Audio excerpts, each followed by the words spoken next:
अस्सलाम वालेकुम, मैं हूं रेहान तारिक और आप देख रहे हैं 10 तक। सबसे पहले जिक्र 10 तक की उन स्टोरीज का जिन पे आज देंगे 10 तक। चेयरमैन यूटिलिटी स्टोर्स कॉर्पोरेशन को प्रोग्राम 10 तक से शिकवा, प्रोग्राम के नाम खत लिख डाला।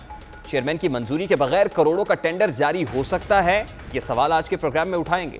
खजूरों के टेंडर में गलतियों का जिम्मेदार कौन है, ये सवाल भी चेयरमैन साहब के सामने रखेंगे।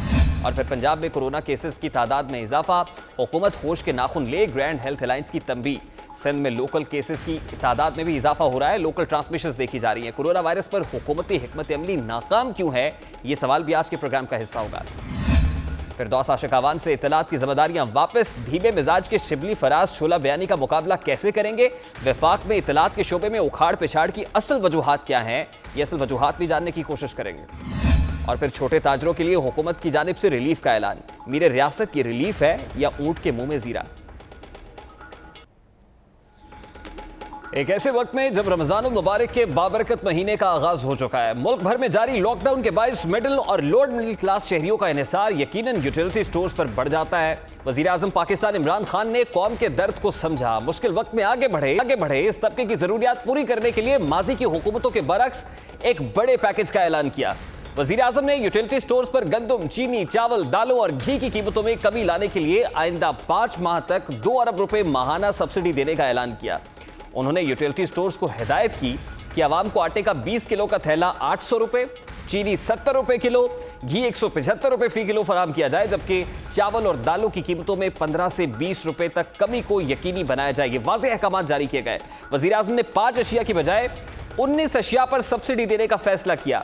अब जबकि रमजान मुबारक का आगाज हो चुका है, आम पाकिस्तानी की जरूरियात भी बढ़ चुकी हैं, ये वक्त था कि वजीर आजम के रिलीफ पैकेज पर अमल दरामद को यकीनी बनाया जाता।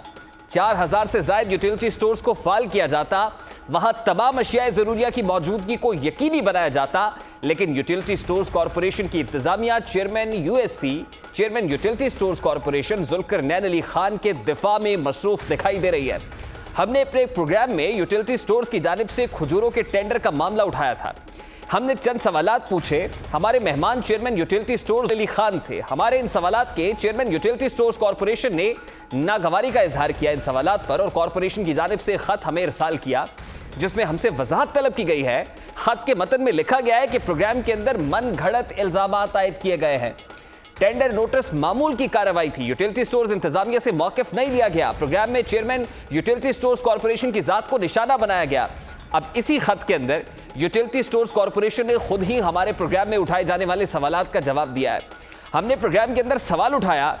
हमारा पहला सवाल था खजूरों के टेंडर के वक्त के हवाले से, क्योंकि टेंडर ओपनिंग की तारीख 5 मई है। यकीनन 5 मई को 11 रमजान मुबारक होगा। उस वक्त मुल्क में 11 रमजान मुबारक होगा। खजूरों की खरीदारी और स्टोर पर पहुंचने में कम से कम 2 से 3 हफ्ते दरकार होंगे, और उस वक्त तक माह मुकद्दस इख्तिताम पजीर हो चुका होगा। तो यूएससी ने टेंडर देर से क्यों जारी किया? हमारा पहला बड़ा क्लियर सवाल। इस सवाल पर चेयरमैन यूटिलिटी स्टोर्स कॉर्पोरेशन में मुत्तफिक थे और उन्होंने मामलात का वादा भी किया। वो क्या कह रहे थे, उसकी एक झलक आपको दिखाते हैं। मेरे अपने नॉलेज में नहीं है ये जो टेंडर आप बता रहे हैं, आप मुझे बता रहे हैं, टू बी ऑनेस्ट मुझे खुद नहीं पता। ये तो था पहला सवाल। हमारा अगला सवाल टेंडर में इंपोर्टेड खजूरों की डिमांड से मुताल्लिक था, क्योंकि दरामदी खजूरों की निस्बत पाकिस्तानी मार्केट की खजूरें सस्ती होती है। आखिर क्या वजह है कि यूटिलिटी स्टोर्स महंगी दरामदी खजूरें खरीद रहा है? इंपोर्टेड का लफ्ज क्यों इस्तेमाल किया गया है? इसी सवाल के जवाब में पहले तो जुल्फिकार अली खान ने तस्लीम किया कि मुल्क में खजूरों का वाफिर स्टॉक मौजूद है, तमाम स्टोर्स में खजूरें आ चुकी हैं। बाद उन्होंने कहा कि मकामी खजूरों का सीजन नहीं, दरामदी खजूरों का लफ्ज इस्तेमाल किया गया, इसलिए इंपोर्टेड का लफ्ज लिखा गया है। वो क्या कह रहे थे वो भी देख लीजिए। जहाँ तक खजूरों का थोड़ा सा हमारा मसला, जितना थोड़ा सा मेरा जो नॉलेज है मैं वो आपके साथ शेयर कर लेता हूँ, क्योंकि खजूरों की ऑलरेडी जो सप्लाईज है ऑलरेडी आ चुकी है, इस वक्त स्टोरों में मौजूद है। इंपोर्टेड खजूरों का इसलिए इस वक्त टेंडर में डाला गया क्योंकि पाकिस्तान मार्केट में इस वक्त खजूर अवेलेबल नहीं है, यानी सप्लाई और डिमांड, क्योंकि यूटिलिटी स्टोर तकरीबन 1500 टन खजूर रमजान के दिनों में बेचता है। मार्केट में इस वक्त जब हम खजूर जा रहे हैं लेने के लिए, खजूर अवेलेबल नहीं है। अब चेयरमैन साहब ने 2 बयानात दिए, दोनों बयानात में वाज़ेह तज़ाद है। उस वक्त गुज़श्ता साल 25 जनवरी को जारी होने वाला टेंडर नोटिस आपको दिखाते हैं, जिसकी क्लोजिंग तारीख 26 फरवरी है।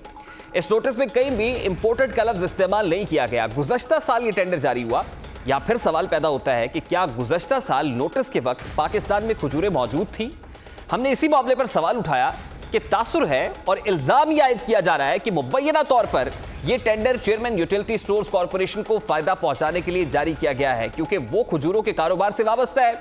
पहले तो उन्होंने इससे इनकार किया, बाद उन्होंने कहा कि फर्ज करें मेरा इस कंपनी से ताल्लुक है, लेकिन मेरी कंपनी नवातुल मदीना की खजूरें यूटिलिटी स्टोर्स कॉर्पोरेशन खरीद ही नहीं सकती, क्योंकि वो बहुत एक्सपेंसिव होती हैं, वो एक्सपोर्ट क्वालिटी की होती हैं, इंटरनेशनल मार्केट में जाती हैं। वो क्या कह रहे थे वो भी आपको दिखाते हैं। जुल्कर नैन साहब, एक और मामला है सर, अब आप इसको ठीक कर दीजिएगा, तस्हीह कर दीजिएगा कि अगर रॉन्ग है ये। मुबैना तौर पर इल्ज़ाम ये लगाया जा रहा है कि Nawatul Madina dates food corporation limited जो सऊदी अरेबिया में है, क्योंकि वो आपकी कंपनी है, खजूरों का कारोबार करती है, और उसके साथ साथ जुलटेक लेबल्स जो पैकेजिंग इंडस्ट्री है, आपके पॉइंट ऑफ सेल्स के हवाले से भी आप काम करते हैं, ट्रॉलीज के हवाले से भी आपका ये ग्रुप काम करता है। तो क्या ये बात दुरुस्त है सर? क्या? हाँ जी, दुरुस्त है। नवातुल मदीना कंपनी को आप ओन करते हैं सर? मैं नहीं ओन करता, सऊदी ग्रुप ओन करता। आपके उसमें शेयर्स हैं सर? नहीं, मेरे शेयर नहीं है उसमें। और अभी ये जो टेंडर हुआ है सर, ये खजूरें भी आपकी कंपनी से नहीं मंगवाई जाएंगी आप कह रहे हैं, और ये आपके नोटिस में मेरा दिमाग खराब है। मेरी कंपनी से पहले है, अगर मंगवाई जाएंगी, मेरी कंपनी की खजूरें ये खरीद ही नहीं सकता यूटिलिटी स्टोर।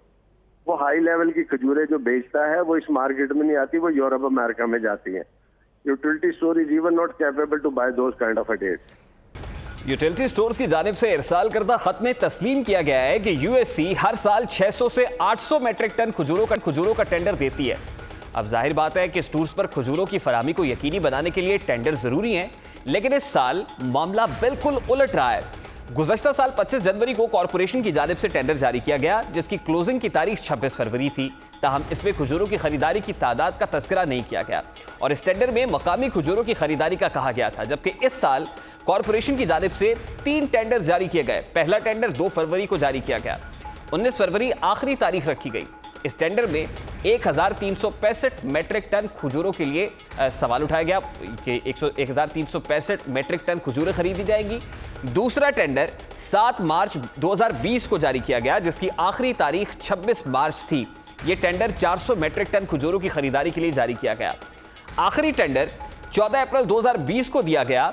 इस टेंडर की क्लोजिंग डेट 5 मई है, जिसके लिए 1000 मेट्रिक टन खजूरें खरीदी जाएंगी।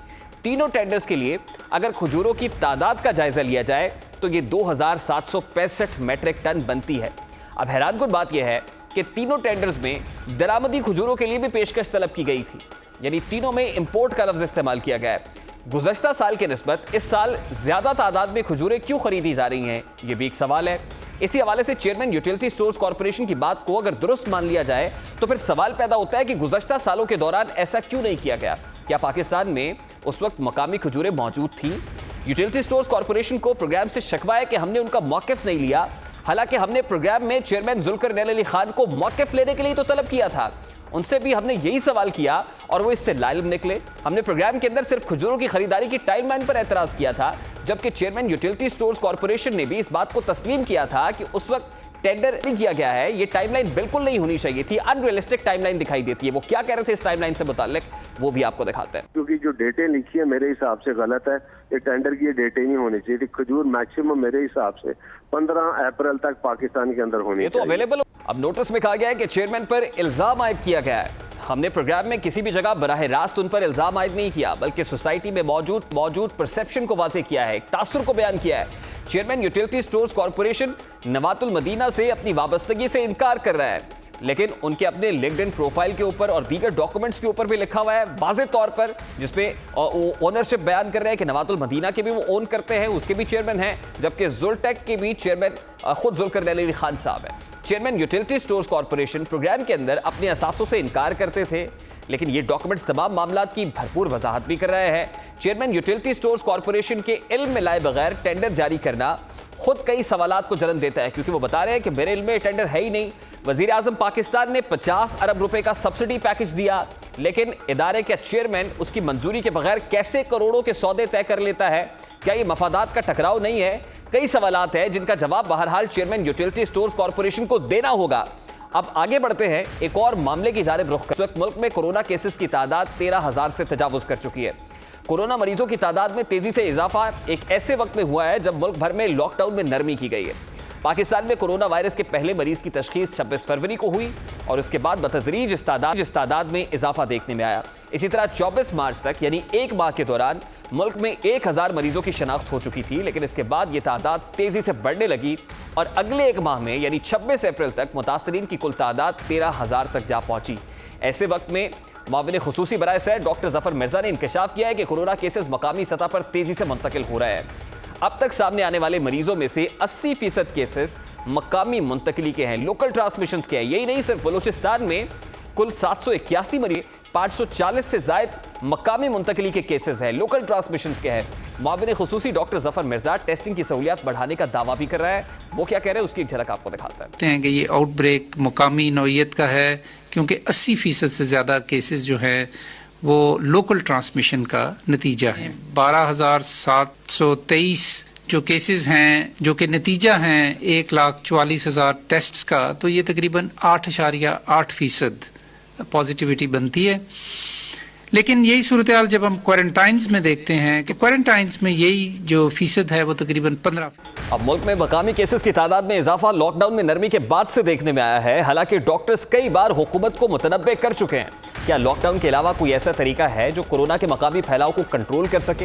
हुकूमत अवाम को समझाने में नाकाम क्यों है? डॉक्टर्स हुकूमत से शिकवा को ना है, ये क्यों शिकवा कर रहे हैं? तमाम तर मामला पर बात करेंगे। इस वक्त डॉक्टर साद न्यास हमारे साथ मौजूद हैं। बहुत बहुत शुक्रिया डॉक्टर साहब आपके कीमती वक्त के लिए। डॉक्टर साहब, आज मुआविन खुसूसी डॉक्टर जफर मिर्जा भी फिर से कह रहे हैं कि लोकल ट्रांसमिशन बढ़ रही हैं। तकरीबन 80% केसेस जो हैं वो लोकल ट्रांसमिशन के हैं, मकामी सतह पर मुंतकली के हैं। क्या ये जो लोकल ट्रांसमिशन बढ़ रही हैं इसकी बुनियादी वजह लॉकडाउन में नरमी है? इसमें मेरे ख्याल में एक सबसे पहले जो है ना वो तो अवाम के अंदर इस चीज़ का शऊर या एहसास की शिद्दत से कमी है, क्योंकि कंफ्यूजन है। एक कंफ्यूजन ये है कि हमें लॉकडाउन करना चाहिए, हमें लॉकडाउन नहीं करना चाहिए, हमें सेल्फ डिस्टेंसिंग करनी चाहिए, हमें नहीं करनी चाहिए। मैं समझता हूँ कि इसमें बिल्कुल कोई इल्ज़ाम नहीं होना चाहिए, बिल्कुल क्लियर मैसेज जाना चाहिए गवर्नमेंट की तरफ से। एक मैसेज है, वो मैसेज ये है कि हमारे लिए ये जो स्पेशली मई का महीना ख़तरनाक है, हम अपने आप को जितना बंद कर सकते हैं बंद करें खुद से। गवर्नमेंट लॉकडाउन करे या नहीं करे, इंसान को खुद से अपने आप को बचाना चाहिए। हमने जो कराची में एक जो चीज़ को हाईलाइट किया था वो था क्रिटिकल केयर फैसिलिटी को। लोग उसको थोड़ा गलत समझ गए। क्रिटिकल केयर फैसिलिटी का मतलब है आपके पेशेंट सीरियसली जब इल होता है, आईसीयू में जाता है, तो आईसीयू में जब उसको एडमिट करते हैं तो उसके जो हमारे पास कराची में कोविड-19 के बेड्स हैं वो जब भरना शुरू हुए तो उसकी वजह से हमें परेशानी हुई कि दो मसले। एक ये कि अगर मरीज़ ज़्यादा हो गए तो फिर हम उनको हैंडल कैसे करेंगे, और दूसरा मसला ये था कि अगर ज़्यादा हो गए और वो नॉर्मल आईसीयू में चले गए या नॉर्मल अस्पताल में जाना मरीज़ों ने शुरू किया तो फिर हमारे लिए हालात बहुत ख़राब होंगे, डॉक्टर्स के लिए, मरीज़ों के लिए और ज़ाहिर है पूरी सूरत हाल के लिए। अभी ऐसे में हम ये समझते थे कि रमज़ान का महीना बड़ा इम्पॉर्टेंट है, बिकॉज लोग अफ्तार, शॉपिंग और ये सब चीज़ें करते हैं। ये ज़ाहिर है इबादत का भी महीना होता है, इज्तिमाई चीज़ें ये बहुत ज़्यादा होती हैं। इन सब चीज़ों की वजह से हमने इस पॉइंट को हाईलाइट किया था और हमें मुझे खुशी है, कल मैं देख रहा था कि हुकूमत के वो एलिमेंट्स जो बड़े सेंसिबल एलिमेंट्स हैं, असद उमर हुए या दीगर लोग, तो उन्होंने कल भी जो बात की उन्होंने इस बात की तारीफ की है। और जो नंबर्स हम बता रहे हैं वो नंबर्स जैसे आपने भी कहा बढ़ते जा रहे हैं। लास्ट 3 दिन में हमारे 3 सीनियर कॉलीग सर्जन जो हैं उनको 2 का टेस्ट आ गया पॉजिटिव, 1 का वेटेड था और उन्हीं के 1 के पॉजिटिव आने की वजह से उनकी वाइफ, उनकी बेटी का ये मसला इस वायरस का सिर्फ ये नहीं है कि क्या ये नुकसान पहुंचाता है या नहीं पहुंचाता, हर एक को बिल्कुल नहीं पहुंचाता, लेकिन ये हर एक के अंदर मुंतकिल होने का इम्कान बहुत ज़्यादा इसमें है। वो जो है ना हमारे लिए एक बड़ी मुश्किल है। बिल्कुल ठीक है। आप डॉक्टर साहब हुकूमत इससे काउंटर फाइट करने के लिए जो स्मार्ट लॉकडाउन की टर्मिनोलॉजी मुतारिफ करा रही है कि हम स्मार्ट लॉकडाउन की तरफ जा रहे हैं, आप इस स्मार्ट लॉकडाउन से एग्री करते हैं? मुझे ज़रा थोड़ा सा कोई ये समझाए कि स्मार्ट लॉकडाउन करने के लिए जो चीज़ें हमें दरकार हैं क्या वो हमारे पास है? क्या हमारे पास डाटा पूरा प्रॉपर रोबस्ट इंफॉर्मेशन मौजूद है? क्या हमारे पास टेस्टिंग की वो कैपेसिटी मौजूद है जिसकी बेसिस पे हम एक एरिया को सेपरेट करके वहाँ पे टेस्टिंग करके जब वो हाई प्रेवलेंस, मेरी समझ जो आई, जहाँ पे ज़्यादा निकलेगा वहाँ पे हम उस एरिया को लॉकडाउन करेंगे? क्या हमारे पास ऊपर से लेके नीचे तक ये सलाहियत मौजूद है? पाकिस्तान की बाकी चीज़ों को देखते हुए मुझे यकीन नहीं कि हम ऐसा प्रॉपरली कर सकेंगे। टर्मिनोलॉजी बड़ी अच्छी है। मैंने देखा हर आदमी स्मार्ट लॉकडाउन की बात कर रहा है, लेकिन उसके जो अवामिल है, उसके स्टेप्स क्या हैं, उसको कैसे अप्लाई किया जाएगा और कैसे उसको जो है ना वो अचीव किया जाएगा, इसके बारे में कोई डिटेल्स तो मैंने कम से कम नहीं सुनी है। अगर आपने सुनी है तो डॉक्टर साहब, मामला ये ना कि कोरोना वायरस हमारे लिए तो दो धारी तलवार साबित हो रहा है। जैसे वजीर आजम पाकिस्तान भी शुरू दिन से उनका एक बहुत बड़ा कंसर्न जो है वो इकोनॉमी है, और यकीनन छोटा ताजिर भी ये कह रहा है कि बहुत अरसे से दुकानें बंद होने की वजह से रिटेलर का बिजनेस ठप है, उसका चूल्हा जलाने के लिए उसके पास पैसे नहीं है। दूसरी तरफ हमने इस बीमारी से लड़ना भी है, तो ये दो धारी तलवार है। अब वजीर आजम का कंसर्न ये है कि जो छोटा ताजिर है या हमारी इकोनॉमी है वो इससे ज्यादा मुतासर ना हो, इसीलिए इसको ईज ऑफ किया जा रहा है या स्मार्ट लॉकडाउन की तरफ जाया जा रहा है। तो आप क्या कहते हैं कि कंप्लीट शटडाउन होना चाहिए, कंप्लीट लॉकडाउन होना चाहिए? मेरे हिसाब से पहला स्टेप ये होना चाहिए था, बिकॉज सब ये कह रहे हैं कि मई में बढ़ेगा, तो ये मई के महीने में हमें स्ट्रिक्ट लॉकडाउन करना चाहिए ताकि 2 साइकिल्स हो जाएंगी। उसके बाद आप उस वक्त तक जो डाटा आपके पास आएगा, जिन जिन जगहों पे आपको ज़्यादा महसूस हो रहा है, फिर आप उसको सेकेंड फेज में स्मार्ट लॉकडाउन करेंगे। मेरी नज़र में मुझे तो जो बात समझ में आ रही थी, जो माहिरीन की बात, वो ये बात समझ में आ रही है। ख़ास तौर पे हमारे यहाँ इस चीज़ को मद्देनज़र रखना बहुत ज़रूरी है कि हमारे यहाँ फैसिलिटीज़ बहुत कम है।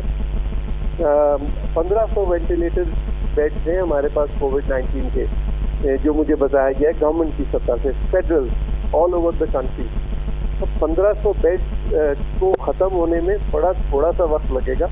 तो इस चीज़ को जहन में रखते हुए हमारे पास बचाव के अलावा और कुछ, एक सवाल मैंने पहले भी किया और मुझे नहीं पता, आप इस पर लाइट डाल सकते हैं कि रोशनी डाल सकते हैं कि पाकिस्तान में ये पिछले 6 हफ्ते में कितने लोग भूख से मर चुके हैं, खुदा न खासा, और क्या हमारा माशरा इतना गिर चुका है कि हम लोगों को खाना भी नहीं पचा सकते। और वो भी रमज़ान के महीने में। मैं ये मानने को तैयार नहीं हो सकता मैं गलत, लेकिन मेरा दिल नहीं मानता कि हमारे माशरे में आज कोई रमज़ान के महीने में कोई शख्स बगैर खाने के सो सकता है।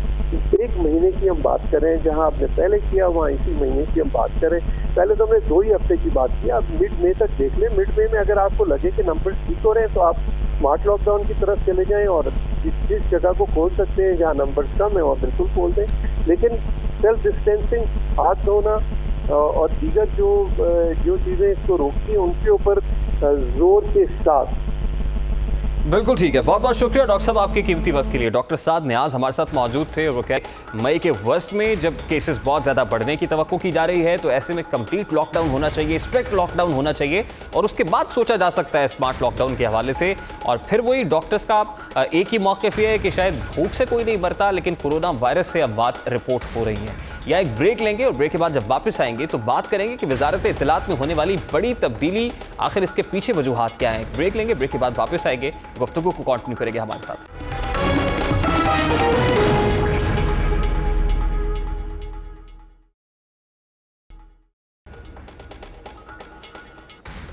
Welcome back. वफाकी काबीना के अंदर एक माह के दौरान दूसरी बड़ी तब्दीली की गई है। मुशीर इत्तलात फिरदौस आशिक अवान को उनके ओहदे से हटा दिया गया है, जबकि उनकी जगह सेनेटर शिबली फराज को वजारत इत्तलात का कलमदान सौंपा गया है, जबकि lieutenant general retired Asim Salim Bajwa को वजीर आजम का नया मुआविन खुसूसी बराए इत्तलात मुकर्रर कर दिया गया है। इस तैनाती को सियासी हलकों में इंतहाई अहम समझा जाता है क्योंकि शिबली फराज इंतहाई धीमे मिजाज के सियासतदान हैं।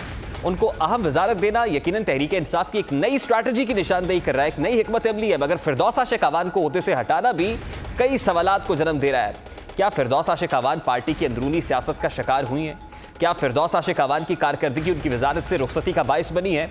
इन तमाम तर सवाल करेंगे। इस वक्त सीनियर साफी तज्जियाकार सलीम बुखारी साहब हमारे साथ मौजूद हैं। बहुत बहुत शुक्रिया बुखारी साहब आपके वक्त के लिए। वफाकी सतह पर कुछ अहम तब्दीलियां वाक़ हुई हैं सर, और मुआविन खुसूसी बराए इत्तलात फिरदौस आशिक अवान साहिबा को डी नोटिफाई किया गया है। हम सुनते आ रहे थे फिरदौस आशिक अवान साहिबा के शुरू दिन से कुछ इख्तलाफात थे वफाकी वज़रा के साथ, लेकिन शायद वो वज़रा के साथ जो इख्तलाफात थे वो भी सेटल हो गए।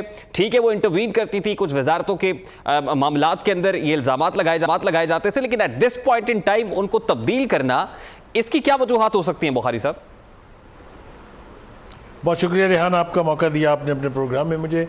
मेरे ख्याल से इमरान खान साहब ने इक़्तिदार के में आने के बाद जो कोई एक ढंग का काम किया है वो ये है कि डॉक्टर आशिक अवान साहब से हमारी जान छुड़ा दी है, मीडिया की भी और ख़ुद अपनी जान भी छुड़ा ली है, PTI की भी। इसलिए कि आप ये देखिए, जब से वो वज़ीर इत्तलात के मशीर बनी है उस वक्त से मीडिया के साथ जो रिलेशनशिप है हुकूमत की, PTI की, इतनी बिटर पूरी तारीख में आपको नहीं मिलेगी जितनी बिटर आजकल थी।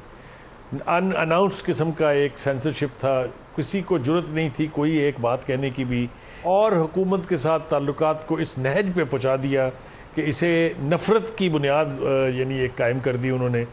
एक बात तो ये थी। दूसरी बात ये कि उनको पार्टी के अंदर जो है वो जो ग्रुप बंदियाँ वैसे तो हैं पीटीआई के अंदर इनबिल्ट हैं, पहले दिन से हैं, लेकिन जो नई किस्म की दरफुंतरियाँ छोड़नी आशिक अवान साहिबा ने शुरू की थी, मेरे ख्याल से इमरान खान साहब इदराक हो गया, और पार्टी के जो इफेक्टिव लोग थे जो इर्द गिर्द इमरान खान साहब के जो उनके ब्लू आइड बॉयज़ हैं, उन्होंने भी उनको कहा कि जनाब इससे हमारी जान छुड़ाएंगे, सिर्फ सवाए इसके कि ये अपना टीवी की जब सियालकोट जाती हैं तो साथ DSNG जाती है, 2 दिन तक वहीं रहती है, और पार्टी के मुख्तलिफ लोगों के बारे में इरशादात इनके जो हैं वो काबिल कबूल नहीं हैं। तो मैं समझता हूँ कि ये पीटीआई के लिए तो फ़ायदेमंद यकीनी तौर पे होगा, लेकिन मुझे ये यकीन है कि अब शिबली साहब जो हैं, शिबली फराज साहब, वो अगर वज़ीर इत्तलात बना दिए गए हैं तो ढंग के आदमी हैं, सलीके से बात करते हैं, सलीके से बात सुनते हैं, तो शायद बेहतरी की कोई गुंजाइश निकल आए। वरना तो आप देख ही रहे हैं कि दुनिया भर में पाकिस्तान के मीडिया के बारे में क्या कहा जा रहा है, चाहे वो रिपोर्टर्स विदाउट बॉर्डर्स हों, चाहे जितने भी इंटरनेशनल जो बहुत मौसर अखबारात हैं उनमें पाकिस्तान के मीडिया के बारे में क्या कहा जा रहा था, उस सब का सेहरा जो है वो डॉक्टर आशिक अवान साहब को ही जाता है। अच्छा बुखारी साहब, वज़रा की जानिब से तो एड़ी चोटी का जोर लगाया गया लेकिन वो कारगर साबित नहीं हो सका। आपको क्या लगता है कि वज़ीर-ए-आज़म हाउस के अंदर ही कोई ऐसी बासर शख्सियत है जिनका जादू चला है और जिनकी वजह से वज़ीर-ए-आज़म पाकिस्तान को इदराक हुआ है कि फिरदौस आशिक अवान साहबा जो कर रही हैं और मीडिया के साथ जो ताल्लुकात है शायद वो हमवार नहीं हो रहे, या उनकी तरफ से जो रवैया जिसका आप जिक्र कर रहे हैं वो रवा रखा जा रहा है? ये इदराक वज़ीर-ए-आज़म हाउस में किसी बासर शख्सियत ने वज़ीर-ए-आज़म को कराया है या फिर मामला कुछ और है? मामला यकीनी तौर पे कुछ और है, मालूम आपको भी, या कहलवाना आप मुझसे चाह रहे हैं। देखिए सूरत हाल ये है कि उसको जहाँ मामला ख़राब है उसको कहते हैं एस्टेब्लिशमेंट, और भी कई नाम है उसके, लेकिन मेरा ख्याल है एस्टेब्लिशमेंट तक रखना चाहिए इसको। एस्टेब्लिशमेंट का ख्याल ये था कि ये एक तो अपनी प्रोजेक्शन और एक सिर्फ सिंगल आउट उन्होंने इमरान खान को किया हुआ था, बाकी किसी के हवाले से कोई गुफ्तगू इनके नहीं होती थी, बल्कि दूसरी वजारतों में कुछ ऐसी बातें वो कहती थी जो उसके मुतल्लिका वज़ीर के लिए भी नाकाबिल कबूल थी।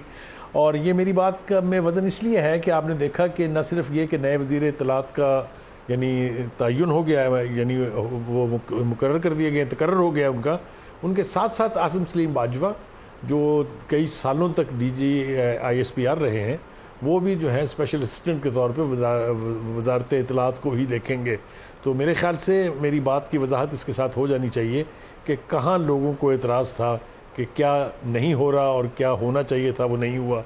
तो जिस तरह से भी इसको आप देखें, मेरे ख्याल से ये एक ऐसा फैसला है, इससे हुकूमत के, जैसा मैंने कहा, PTI की रिलेशनशिप मीडिया के साथ, इस्टेब्लिशमेंट की रिलेशनशिप मीडिया के साथ बेहतर होगी, जिसका कि बेहतर होना बहुत ज़रूरी है, क्योंकि आने वाले वक्त में जिस किस्म के चैलेंजेस जो हैं हुकूमत को दरपेश हैं, PTI को, इमरान खान साहब को, उसके लिए डोसाइल मीडिया की तो खैर मैं बात करना नहीं चाहता, न करनी चाहिए, लेकिन एक जेन्युइनली यानी कोऑपरेटिव मीडिया ज़रूर होना चाहिए। हुकूमत इसी तरह चलती है। बुखारी साहब, एक तरफ तो वजारत इत्तलात का कलमदान शिबली फराज साहब को सौंपा गया है, शिबली फराज साहब कदरे धीमे मिजाज के आदमी हैं, दूसरी तरफ मुआविन खुसूसी बराए इत्तलात आसिम सलीम बाजवा साहब को बनाया गया है जो साबिक DG ISPR भी हैं, और फिर चेयरमैन CPAC अथॉरिटी भी उनको तैनात किया गया था। तो अब ये देखा जाए कि CPAC अथॉरिटी जो है, क्या उसका वजूद भी अब दिखाई नहीं दे रहा है? क्या CPAC अथॉरिटी भी अब ख़त्म हो गई? नहीं, मेरे ख्याल से वो ख़त्म तो नहीं होगी। अगर उनको एडिशनल चार्ज नहीं दिया गया है तो यकीनी तौर पे कोई कॉम्पिटेंट आदमी लगेगा। That's a very important post. वो यानी वो अथॉरिटी वाहद लिंक पिन है अब चाइना और पाकिस्तान के बारे में, जहाँ तक CPAC का ताल्लुक है, तो उसे तो खाली नहीं छोड़ा जा सकता, ना ही ड्यूअल चार्ज वाला बंदा उसको देख सकता है, because that's a full time job. उसमें बहुत मैसिव काम होता है, मैसिव स्पीड के साथ काम होता है।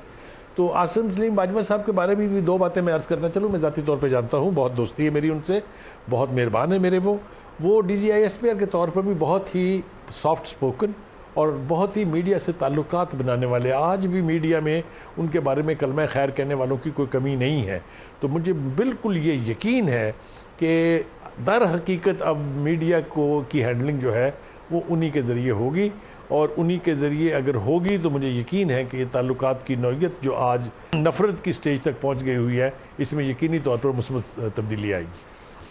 अच्छा, जो मस्बत तब्दीली की बात कर रहे हैं बुखारी साहब, क्या खुशगवार तब्दीलियाँ एक्सपेक्ट कर रहे हैं आप? क्योंकि विद इन पाकिस्तान तहरीक इंसाफ जो एक धड़ेबंदी दिखाई दे रही थी, फिरदौस आशिक अवान साहिबा हों या कुछ वज़रा जिनमें फवाद चौधरी साहब का जो है वो जिक्र, वो काबिल ज़िक्र हैं। इसी तरह से शहबाज गिल साहब जो किसी भी नोटिफिकेशन के बगैर जो है जिनका वज़ीर-ए-आज़म हाउस के अंदर बड़ा असर और रसूख देखा जा रहा है, तो आपको क्या लगता है कि ये धड़ेबंदियाँ जो है वो मज़ीद डिवाइड होंगे अब धड़ों के अंदर, या मामला बेहतरी की तरफ जाएंगे इस तरफ भी? पहली बात तो ये है कि फिरदौस आशिक अवान साहब के दौर में एक नई इस्तिलाह जो है वो ईजाद हुई थी कि वज़ीर आज़म हम ख्याल एंकर्स के साथ मिले। वज़ीर आज़म की मुलाकात हम ख्याल एडिटर्स के साथ हुई। ये जो हम ख्याली है, मेरे ख्याल से ये इतना शर्मनाक लफ्ज़ है, ख़ास तौर से उस मीडिया के लिए भी और ख़ुद हुकूमत के लिए भी, क्योंकि हुकूमत जो है वो कभी भी पार्टियाँ नहीं बनाती मीडिया के अंदर। मीडिया एज ए होल उनके साथ चलता है और उनके साथ चलना चाहिए। तो उम्मीद करते हैं कि अब जब शिबली फराज साहब भी आ जाएंगे एज़ वज़ीर और मुआविन ख़ुसूसी के तौर पर आसिम सलीम बाजवा आएंगे, तो ये इस तरह की इस्लाहात जो हैं इनसे जान छुटेगी और पूरा मीडिया एज ए होल जो है उसको हुकूमत के साथ इंटरेक्ट करना चाहिए। ये सिलेक्टिव छोटी छोटी पुड़ियाँ और टुकड़ियाँ बना के डिवाइड करके, डिवाइड एंड रूल की पॉलिसी पे अमल करके मीडिया की अपनी ग्रेस भी ख़त्म हुई है और मीडिया के अंदर जितनी मुखासमत है इस वक्त मैं आपको बता नहीं सकता, आप अच्छी तरह से जानते हैं। From anchor to anchor, from owner to owner, from editor to editor, एक अजीब व गरीब किस्म की तकसीम इस मुल्क में दिखाई देती है जिसकी कि पूरी तारीख़ में कोई मिसाल उसकी नहीं मिलती है। मैं तो दुआ गो हूँ, खुदा करे कि अब इस तब्दीली के बाद ये सारी तकसीमें और ये सारी जो टुकड़ियाँ हैं, ये जो सारी जो छोटे छोटे यानी ग्रुपिंग्स में मीडिया तकसीम है, इससे हमें निजात मिलेगी और media as a whole independently अपने आप को परफॉर्म कर सकेगा। अगर ये ऑब्जेक्टिव है तो ये तब्दीली जो है इसे मुस्बत करार देने में मुझे कतन कोई यानी एतमाल नहीं है। मैं समझता हूँ कि यकीनी तौर पे मीडिया के हालात बेहतर होंगे। ठीक है, बहुत बहुत शुक्रिया सलीम बुखारी साहब आपका। सीनियर सहाफ़ी तजियाकार सलीम बुखारी साहब हमारे साथ मौजूद थे। गुफ्तगू आपने सुनी। अभी ब्रेक लेंगे और ब्रेक के बाद जब वापस आएंगे तो फिर बात करेंगे वज़ीर आज़म का इमदादी पैकेज ऊँट के मुंह में ज़ीरे के मुतरादिफ क्यों है, इस पर बात करेंगे इस ब्रेक के बाद हमारे साथ।